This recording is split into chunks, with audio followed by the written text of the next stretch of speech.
सैफी अब्बास के साथ। नमस्कार, एसएमसी आवाज में एक बार फिर आपका स्वागत है। मध्य प्रदेश में विधानसभा चुनाव का सस्पेंस खत्म। आज 3 दिसंबर में वोटों की गिनती के बाद यह पता चल गया कि जनता ने ईवीएम में किसे आशीर्वाद दिया है, कौन होगा सिंगरौली में तीनों विधानसभा का विधायक, ये पता चल गया है।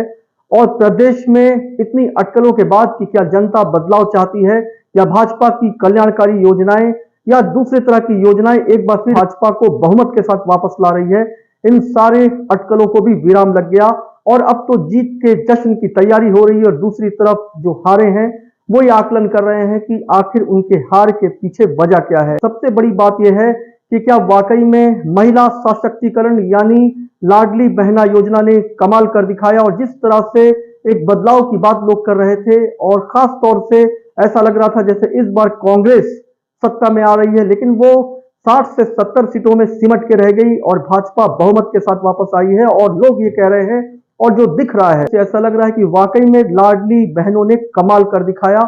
और ये कहा भी जाता है कि महिलाओं को कभी कमजोर न समझें। और जिस तरीके से महिलाओं ने कमाल कर दिखाया है वो ये भी बताता है कि घर में जो महिलाओं को सम्मान देते हैं, जो उनके साथ चलते हैं, वो घर मजबूत होता है। इस तरह से पूरा प्रदेश भाजपा में हो गया। लेकिन इसके साथ साथ जो कद्दावर नेता हैं नरोत्तम मिश्रा, जो गृह मंत्री हैं, उनकी हार लोगों को हैरान भी करती है। लेकिन इतनी बड़ी जीत के बाद इन हारों पर बात क्यों किया जाए।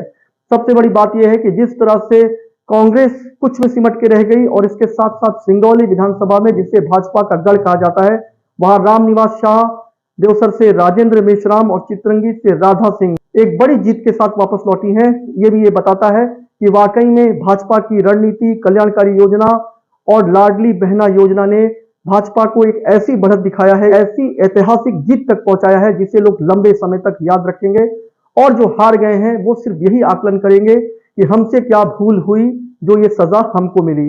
तो अब 5 साल सिंगरौली में जो विधायक होंगे वो किस तरह से काम करेंगे और मध्य प्रदेश में मामा को जो उनकी लाडली बहनों ने आशीर्वाद दिया है, लेकिन क्या वो मुख्यमंत्री होंगे, ये अभी भी अटकलों का बाजार गर्म है। लेकिन भाजपा की जीत ये बताती है कि उनकी कल्याणकारी योजनाएं और लाडली बहनों ने जिस तरीके से उन्हें जीत तक पहुंचाया है। चुनाव प्रचार के दौरान और कैंपेन के दौरान खुद प्रदेश के मुख्यमंत्री को ऐसा लग रहा था कि उनकी बहनें उन्हें हारने नहीं देंगी। लेकिन सबसे बड़ी बात यह है कि एग्जिट पोल को भी पीछे करते हुए जहां छत्तीसगढ़ में ऐसा लग रहा था जैसे कांग्रेस वहां पर एक बड़ी जीत दर्ज करेगी, वहां पर कांग्रेस को हार का मुंह देखना पड़ा और वहां पे भी भाजपा ने जीत हासिल किया है। और इसके साथ साथ छत्तीसगढ़ में भाजपा ने एक बड़ी जीत हासिल किया है, सिर्फ तेलंगाना उनके हाथ से निकला है। तो कल्याणकारी योजनाएं, मोदी फैक्टर और खुद प्रदेश के मुख्यमंत्री शिवराज सिंह चौहान जिस तरह से लोगों के बीच जा जाकर और उन्हें ये आश्वस्त कर रहे थे कि अगर वो हैं तो कल्याणकारी योजनाएं हैं और जनता को परेशान नहीं होना पड़ेगा। और इसके साथ साथ जो बहनें हैं उनका आशीर्वाद, जो भांजियां हैं, जो भांजे हैं, उनका आशीर्वाद उन्हें मिलेगा। इसके साथ साथ बेरोजगारी और तमाम चीजें जिस पर बात हो रही थी, इस बार आश्वस्त किया गया है कि हर घर से जो बेरोजगार हैं उन्हें भी दूर किया जाएगा। तो जिस तरह से बेरोजगारी और तमाम तरह की चीजों पर बात हो रही थी, एक आक्रोश दिखाई दे रहा था, तो निश्चित है कि इस बार जो विधायक होंगे वो इसे फोकस करेंगे।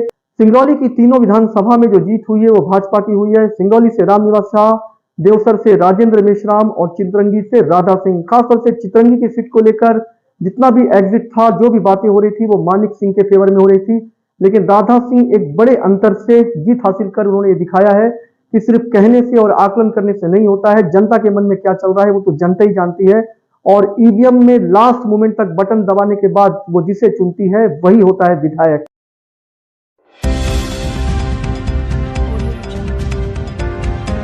आप देख रहे हैं एसएमसी आवाज सैफी अब्बास के साथ।